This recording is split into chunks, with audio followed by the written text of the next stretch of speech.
Tinapay mula sa langit. A daily morning devotion with CRC Family.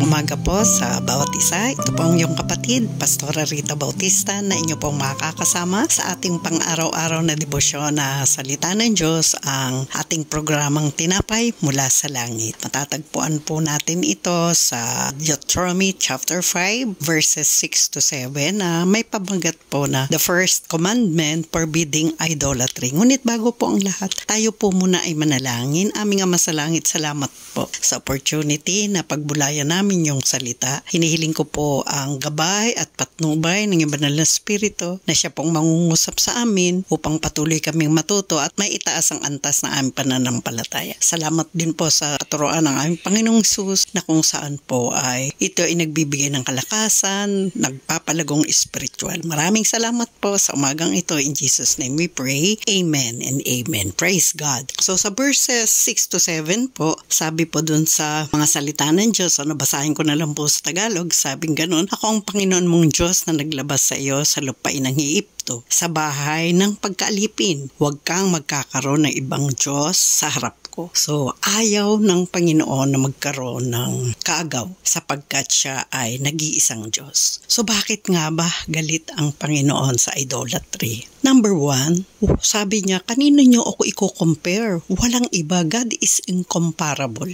Wala siyang pwedeng paghambingan. At ayaw ng Panginoon na mali yung binibigay sa kanyang katatangian dahil nais ng Panginoon na siya makilala bilang nag-iisang Panginoon natin. So, ang power, ang glory na meron ng Panginoon natin ay hindi mo ito mahambing kanino man. Pangalawa, ang idolaters bring curse upon themselves. Yung mga idol worship, nag-i-invite siya ng consequence from generation to third generation. Sabi doon ng Panginoon, sabi niya, ay merong consequence sa lahat ng sumasamba sa Diyos. And may consequence po yun na hanggang ikatlong generation. So, mahirap po. At kasi yung mga ninuno natin noong araw ay hindi naman po nila alam kung kaya hanggang sa ngayon kapag pinagpapatuloy po ito ay meron po talagang consequence. Kaya atin po itong pinag-aaralan upang hindi na tayo magpatuloy at mapagbulayan din or ma-share din natin ito sa ating mga mahal sa buhay. Pangatlo po, God hates and will punish idol worship. So may parusa pa rin kasi siloso po si Lord sabi sa Exodus 24:5. God is a jealous God who does not tolerate idols. At alam natin na hindi niya hahayaan yun dahil sabi nga hanggang kaapu-apuhan ay may parusa. So bakit? Para namang ang hirap, no? Pero dais kasi ng ating Panginoon na talagang nakafocus lamang tayo sa Kanya dahil wala namang pwede at iba pang tumayo or gumawa ng ginagawa niya because siya yung ating creator So, yung mga idols, igawa lang yan ng tao. Masakit masakalooban sa iba lalo na kung may mga tayong sinisharean. Pero ito po yung katotohanan kasi jealous God siya. Ayaw niya ng iba. So number 4, idolaters are doomed to the lake of fire. Maliwanag po yan sa Revelations 21:8. Sabi doon, ang mga sumasamba sa Diyos-Diyosan ay magkakaroon eternal separation from God. At ang maliwanag doon na sabi, mapupunta sila sa lake of fire. So kung tayo hindi natin ipamahagi para maunawaan nila, kawawa po yung mga mahal natin sa buhay, kakilala natin. Kaya tayo po, dapat nating itong i-share sa kanila upang sa ganun ay magkaroon sila ng kaunawaan at magkaroon din ng buhay na walang hanggan. So, ngayon po sa ating pag-aaral, talagang sa panahon na ito, marami po tayong mga kakilala.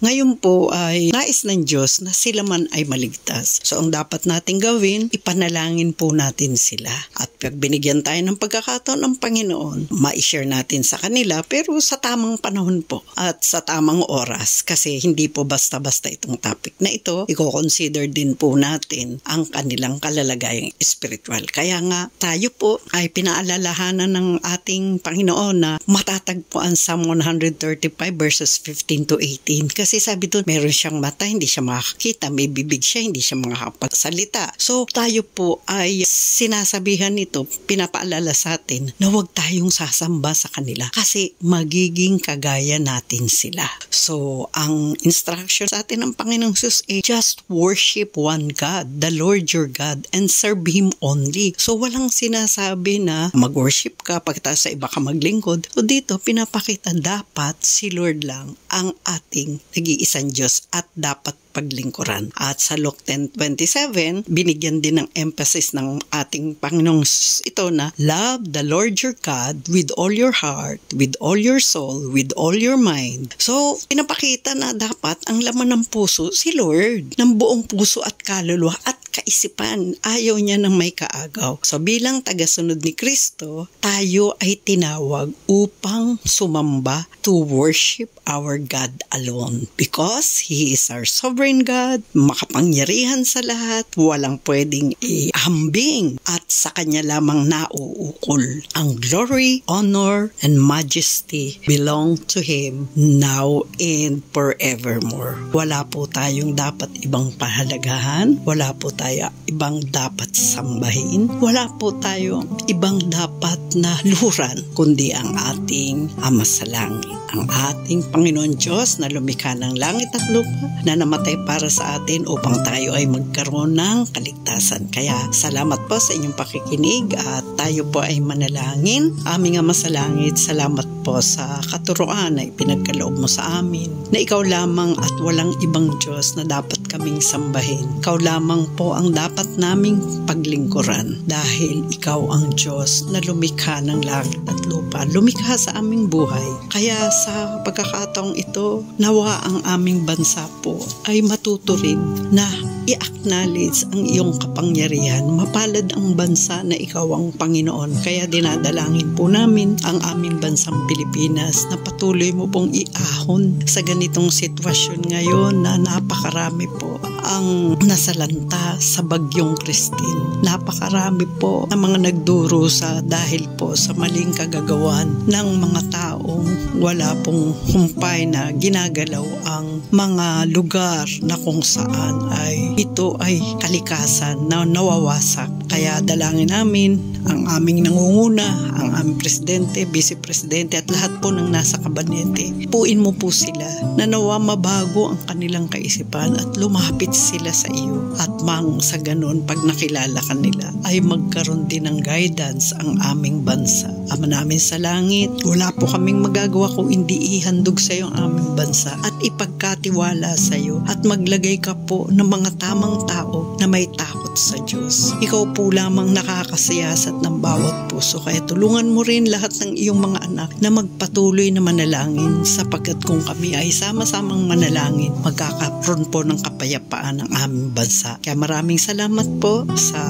aming bansa na pinagkatiwala mo sa amin upang patuloy naming suportahan at ipanalangin. Ito po ang aming samot panalangin sa pangalan ni Jesus. Amen at amen. Praise God. So maraming salamat po sa inyong pakibahagi sa ating programa. Lagi po nating pagnulayan ang salita ng Diyos mula sa ating puso dahil lubos po ang magiging kaunawaan natin dito. Muli po, bukas samahan niyo kami sa ating programang Tinapay Mula sa Langit. Palayan niyo rin po itong i-share upang kayo rin ay maging pagpapala sa iba. Pagpalain po tayong lahat ng ating Panginoon. Magandang umaga po at ito muli ang iyong lingkod, Pastora Rita, ang nagsasabing pagpalain tayo lahat ng ating Panginoon. God bless po.